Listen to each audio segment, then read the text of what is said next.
গপ্প জাংশন চ্যানেলে তোমাদের আবারও স্বাগত জানাই। আজকের উপস্থাপনার সহযোগী পার্টনার অ্যাডস অ্যাডভার্টাইজিং এজেন্সি। বিস্তারিত জানতে ডেসক্রিপশনে দেওয়া লিঙ্কটিতে ক্লিক করো। স্বার্থের জন্য মানুষ কী না করে। নিজের স্বার্থ চরিতার্থ করতে সে তার প্রাণের চেয়ে প্রিয় বন্ধুকে মেরে ফেলত, দুবার ভাবে না। এই ঘটনার পরিপ্রেক্ষিতেই শুরু করছি আজকের উপস্থাপনা। বিপুল মজুমদার রচিত কমেডিয়ান রামু।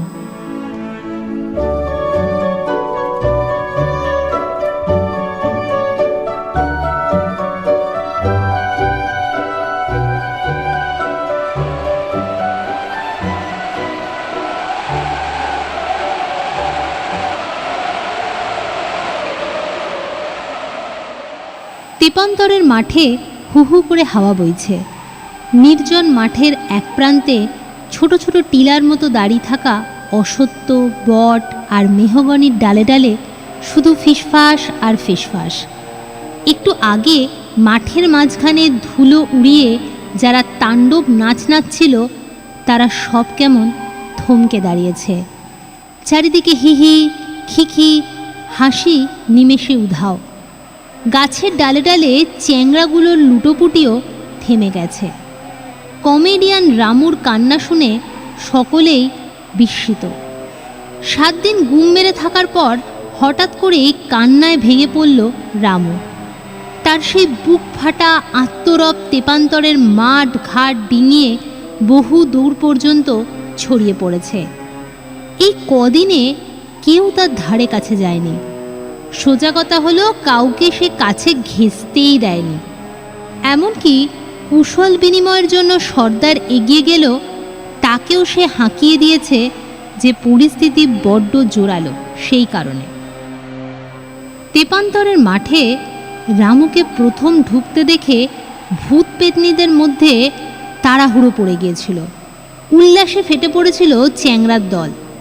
বিস্ময়ের শেষ বিন্দুতে পৌঁছে চ্যাংড়াদের একজন বলে উঠেছিল, লে হালুয়া, আরে কমেডিয়ান রামু যে, আরে কমেডিয়ান রামু আমাদের মধ্যে, আরে যার এক একটা কথা যেন হাসির এক একটা অ্যাটম বম। অঙ্গভঙ্গি দেখলে হাসিতে তো পেটে খিল ধরে যায়। আরে নায়কের সমতুল সেই গ্রেট রমেন দত্ত শেষ পর্যন্ত কিনা এই তেপান্তরের মাঠে।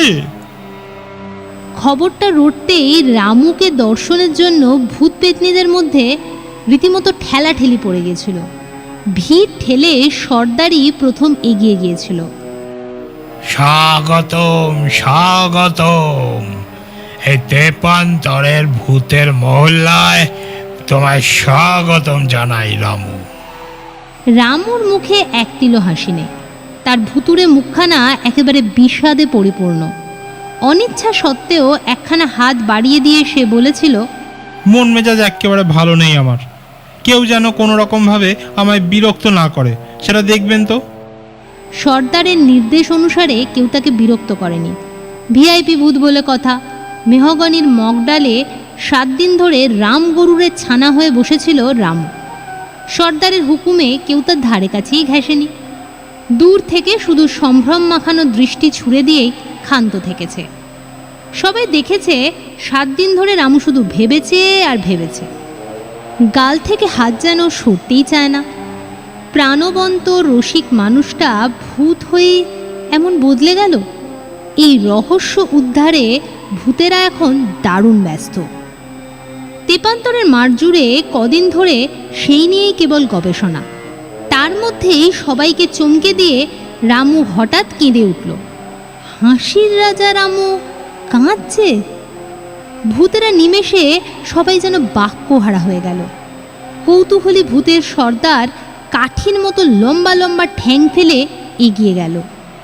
তোমার আবার কিসের দুঃখ? হ্যাঁ, আমায় বলো তো দেখি, যদি কিছু বিহিত করতে পারি। সর্দারের সহানুভূতি মাখা কথা শুনে মেহগানি পাতায় চোখ মুছে ভাঙা গলায় রামু বলল, অকালে কে আমায় পটল তুলিয়ে দিল গো সর্দার। পেছন থেকে ধাক্কা মেরে কে আমায় নিচে ফেলে দিল। হ্যাঁ, 7 দিন ধরে সেই নিয়েই খালি ভেবে মরলাম। কুল কিনারা কিছুই না পেয়ে শেষ পর্যন্ত তো কাঁদতে বসেছি আমি। সবাই বুঝতে পারল ব্যাপারটা। কমেডিয়ান রামুকে অর্থাৎ রমেন দত্তকে কেউ একজন উঁচু জায়গা থেকে ঠেলে ফেলে দিয়েছিল, পেছন থেকে ধাক্কা মেরেছে, আর তার দরুনই চন্দ্রবিন্দুযুক্ত রামুর তেপান্তরের মাঠে উদয় হওয়া।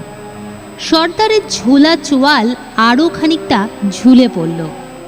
কোথা থেকে নিচে পড়লে হে? কোনো বহুদল বাড়ির ছাদ থেকে নাকি? আরে না না, দার্জিলিং পাহাড়ের ওপর থেকে ধাক্কা খেয়ে ছিটকে খাদের মধ্যে পড়লাম যে। দার্জিলিংয়ে গিয়েছিলে কি করতে? কি আবার করব, শুটিং করতে গিয়েছিলাম। সিনেমার নাম লম্পঝম্পের হৃৎকম্প। সিনেমার নাম শুনেই চ্যাংড়া ভূতেরা খ্যাক খ্যাক করে সমস্বরে হেসে উঠল। সর্দার তাদের এক ধমকে চুপ করিয়ে দিয়ে বললেন, তা সেটা কি হাসির ছবি বুঝি? তা তো বটেই, মেন রোলটা আমারই ছিল যে। চ্যাংড়া এক মামদো ভূত ভিড়ের মধ্যে থেকে গলা বাড়িয়ে বলল, গল্পটা একটু শোনাবেন দাদা? সঙ্গে সঙ্গেই রামুর মেজাজ একেবারে তিরিক্ষে হয়ে উঠল। ধুর, আমি মরছি আমার জ্বালায়, আর উনি এসেছেন সিনেমার গপ্প শোনাতে। পেঁয়াজি পায়া হে, হ্যাঁ? কে আমায় আচমকা ধাক্কা মেরে খাদে ফেলে দিল সেটা না জানা পর্যন্ত নো গপ্প নো কিচ্ছু। গত বছর বাংলার বেস্ট কমেডিয়ান প্রাইজটা জিতেছি। এবার এই ছবিটাতে এমন ফাটাফাটি রোল ছিল যে রাষ্ট্রপতির প্রাইজটাও কেউ আটকাতে পারতো না। হায় হায় হায়, কে আমার এমন সর্বনাশ করলি রে। কথা শেষ করে আবার ফুপিয়ে ফুপিয়ে কাঁদতে লাগলো রামু। রামুর শোকে সকলেই মর্মাহত। নরম প্রাণের হাড়গিলে শাকচুন্নিটা রামুর দুঃখে হাউ হাউ করে এক প্রস্ত কেঁদে নিল। সর্দারের চওড়া কপালে অজস্র ভাঁজ, লিকলিকে আঙুলগুলো দিয়ে চকচকে টাকে বার কয়েক টোকা মেরে নিল। কেঁদো না রামু, কেঁদো না।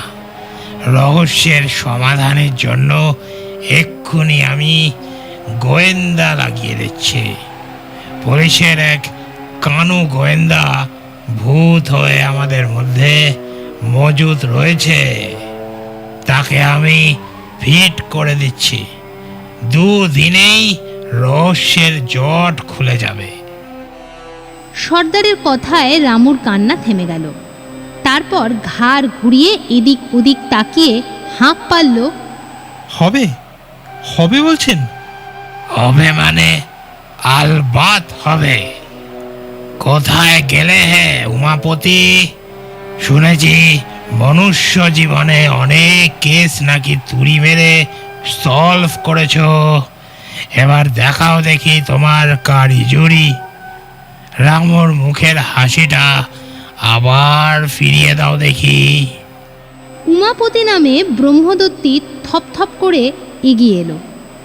এসে একগাল হেসে বলল, 7 দিন, 7 দিনের মধ্যে কেস সলভ হয়ে যাবে, নো প্রবলেম। পুলিশ ভূতের আশ্বাস শুনে রামুর মুখে হাসি ফুটল।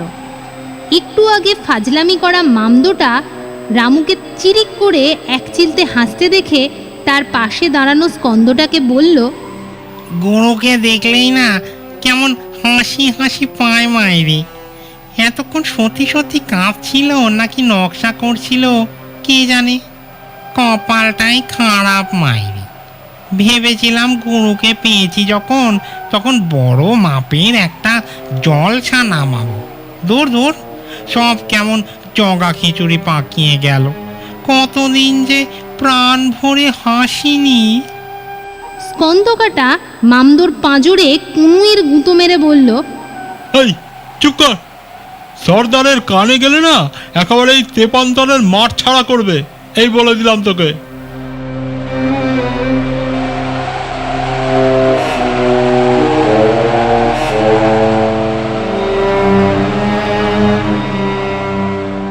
সাত দিন পর তেপান্তরের মাঠ আবার সরগরম হয়ে উঠল। কটা দিন বাইরে বাইরে ঘোরার পর পুলিশ ভূত আবার তেপান্তরের মাঠে ফিরে এসেছে। মুখখানা কেমন যেন শুকনো শুকনো। রামুকে সঙ্গে নিয়ে আগ্রহ ভরে দৌড়ে গেল সর্দার। কে কাজ হলো উমাপতি? জন্ডিস কেস, একেবারে জন্ডিস কেস। 7 দিন ধরে চোরকির মতো ঘোরাঘুরি করেও তেমন ফায়দা হলো না। কলকাতার কাগজগুলোতে দেখলাম রামুকে নিয়ে তোলপাড় চলছে। কাগজওয়ালাদের সন্দেহ রামু নাকি সুইসাইড করেছে। কি সুইসাইড? সুইসাইড আর আমি? কি বলছেন মশাই? সামনে উজ্জ্বল ভবিষ্যতের হাতছানি, রাষ্ট্রপতি পুরস্কার, অস্কার সব এক এক করে হাতের মুঠোয় এসে যাওয়ার কথা, আর আপনি বলছেন কিনা আমি সুইসাইড? কি আজগবি সন্দেহ! খবরের কাগজের রিপোর্টিং দেখেই ফিরে এলে? তা কচু পড়া তদন্তটা কি করলে শুনি? ক্লু একটা পেয়েছি বটে। দার্জিলিং পাহাড়ের মাথায় যে জায়গায় দাঁড়িয়ে রামু একা একা প্রকৃতির শোভা দেখছিল, তার আশেপাশে ঘোরাঘুরি করবার সময় ঝোপঝাড়ের মধ্যে একটা ক্যামেরা কুড়িয়ে পেয়েছি। কোডাক কোম্পানির ওই ক্যামেরার গায়ে খুদে খুদে বাংলা হরফে খোদাই করা রয়েছে অশোক রায়, ব্যারাকপুর। ক্যামেরার ফিল্ম লোড করা। নেগেটিভ খুলে দেখলাম গোটা 10 ছবি মাত্র তোলা হয়েছে। তার মধ্যে একটা ছবি খুব সম্ভবত রামু। ছবিটা রামুর পেছন দিক থেকে তোলা। টাকটা একদম চকচক করছে। আমার অনুমান ক্যামেরার মালিক ধাক্কা মারার ঘটনাটা দেখলেও দেখতে পারে। আচ্ছা, এই ফিল্মটা আছে? কই দেখি দেখি। ছবির কথা শুনে লাফ দিয়ে ব্রহ্মদত্তের ঘাড়ের ওপর এসে পড়ল রামু। নেগেটিভটা খুলে রামুর চোখের সামনে ঝুলিয়ে দিল পুলিশ ভূত উমাপতি। ভূতেরা ডেভেলপ না করা নেগেটিভ দেখেও সব কিছু বুঝতে পারে। সন্ধানী চোখ মেলে অনেকক্ষণ যাবৎ নেগেটিভগুলোকে ঘুরিয়ে ফিরিয়ে দেখার পর রামু বলল, হ্যাঁ হ্যাঁ, ছবির এই মানুষটা আমি ছিলাম বটে, কিন্তু কিন্তু এতে খুনের কি কিনারা হবে? ক্যামেরার মালিকের কোনো খোঁজ পাওয়া গেছে? না, অনেক তো দেখলুম, তবুও। তাহলে এবার উপায়? হাল আমি ছাড়ছি না, আর একটা দিন দেখি।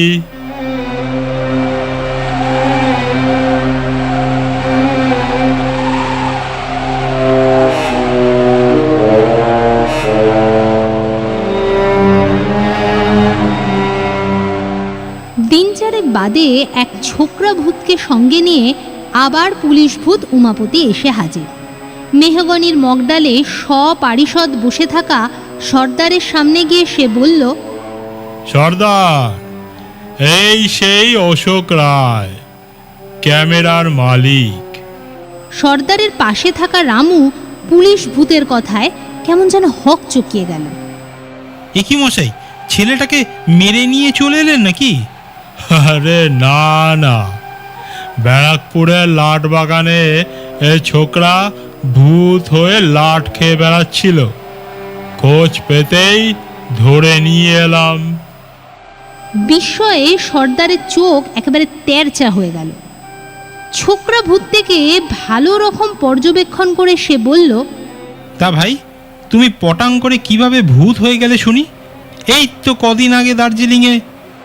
ক্যামেরার মালিক ছেলেটির প্রায় কাঁদো কাঁদো অবস্থা। দিন তিনেক আগে হঠাৎ হঠাৎ খুন হয়ে গেলাম যে। ছবি তোলার শখ আমার বহুদিনের। পাহাড়ে বেড়াতে গিয়ে এই বন্ধুদের থেকে দলছুট হয়ে গিয়ে নিরিবিলিতে ছবি তুলে বেড়াচ্ছিলাম। হঠাৎ হঠাৎ গাছগাছালির আড়াল থেকে দেখলাম একটা লোক আর একটা লোককে ধাক্কা মেরে খাদের মধ্যে ফেলে দিল।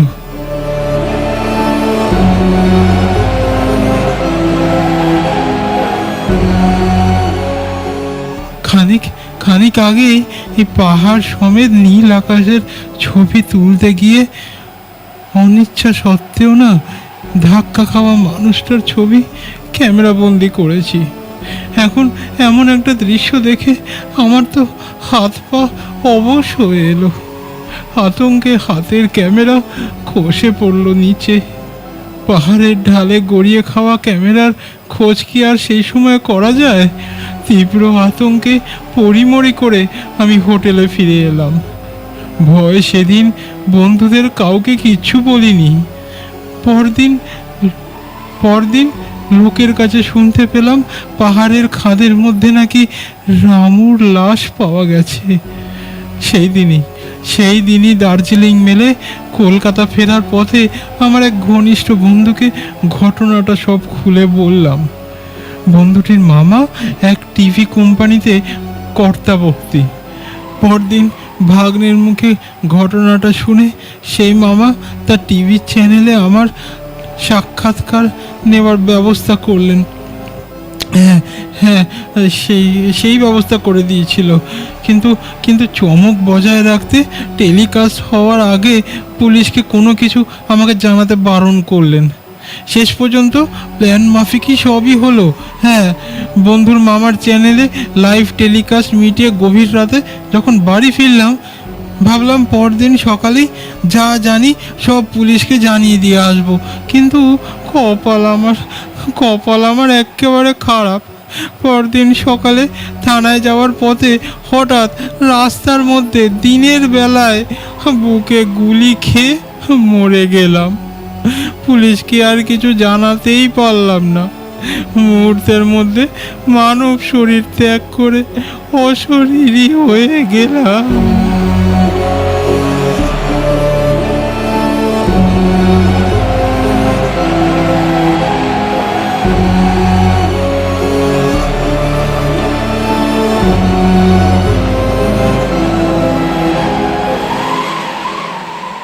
কথা শেষ হতেই ঝোকরা ভূতের কাঁধের কাছটা খামচে ধরল ব্রহ্মদত্তি।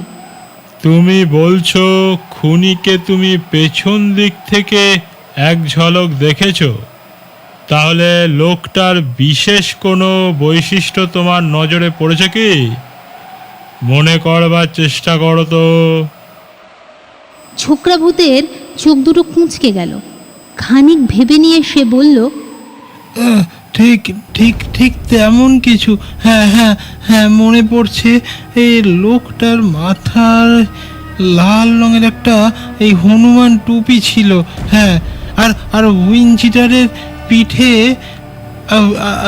উইনচিটারের পিঠের দিকে মাঝ বরাবর সাদা স্ট্রাইপ ছিল। হ্যাঁ, আর স্ট্রাইপের মাঝখানে ইংরেজিতে লেখা ছিল টাইগার।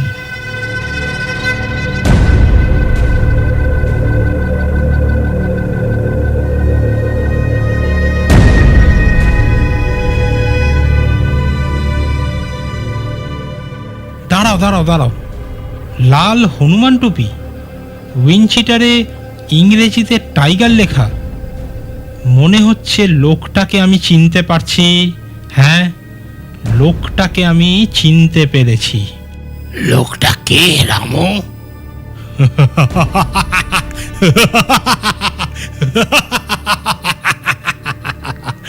শয়তানের শয়তানিটা খোঁচাই, তারপর বলবো লোকটা কোন হরিদাস। সর্দারের কথায় কোনো জবাব না দিয়ে রামু পৈশাচিকভাবে হেসে উঠল। হাসি থামতে না থামতেই চোখ দিয়ে আগুন ঠিকরে বেরোতে লাগলো।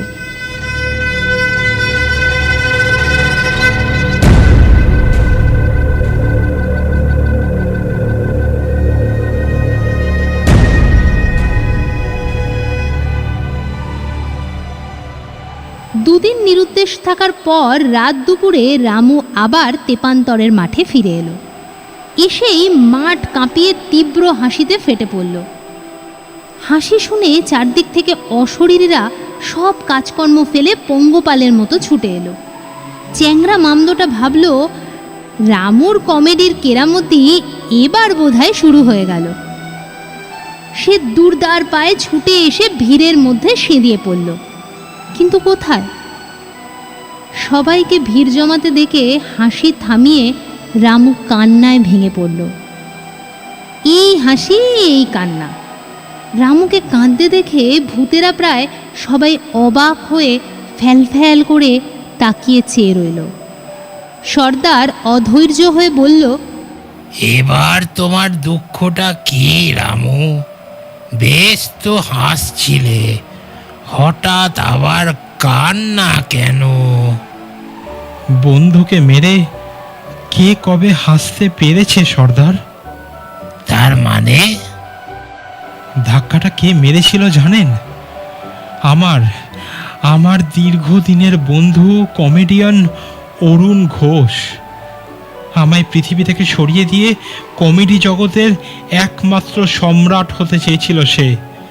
সব কিছু ঠিকঠাকও হয়েছিল, কিন্তু ওই লাল হনুমান টুপি আর টাইগার লেখা উইঞ্চিরারটা সব গন্ডগোল পাকিয়ে দিল। খুন হওয়ার 1 ঘন্টা আগে অরুণ ঘোষকে ওই পোশাকেই আমি দেখেছিলাম। যে একদিন ওর জন্য আমি কি না করেছি, কত রোল নিজে না করে ওকে আমি দিয়ে দিয়েছি। সেই ও কিনা পাজি নচ্ছারটা এখন 6 তলা শ্রাবন্তী অ্যাপার্টমেন্টের সামনের রাস্তায় হাত পা ছড়িয়ে শুয়ে আছে। বিশ্বাসঘাতকের শাস্তি একমাত্র মৃত্যু। একটু আগে ওই শ্রাবন্তী অ্যাপার্টমেন্টের 6 তলার ওপর থেকে বদমাইশটাকে ধাক্কা মেরে নিচে আমি ফেলে দিয়ে এলাম।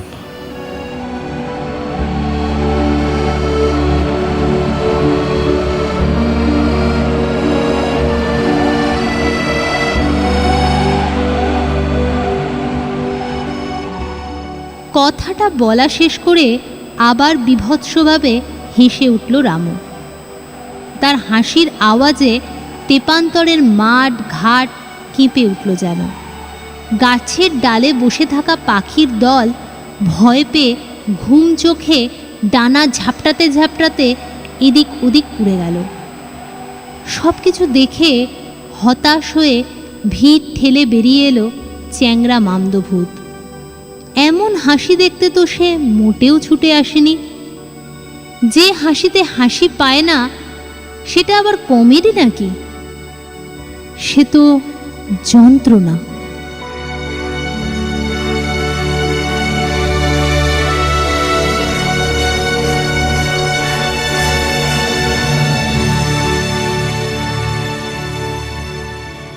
আশা করি আজকের উপস্থাপনা তোমাদের ভালো লেগেছে। আমাদের উপস্থাপনা যদি তোমাদের ভালো লেগে থাকে তাহলে অবশ্যই চ্যানেলটিকে সাবস্ক্রাইব করতে ভুলো না। কিন্তু তোমাদের এইটুকু প্রচেষ্টাই আমাদের আরও ভালো কাজ করতে উদ্বুদ্ধ করে। তাহলে আজকে এখানেই শেষ করলাম। ফেরত আসবো আবার আগামী সপ্তাহে।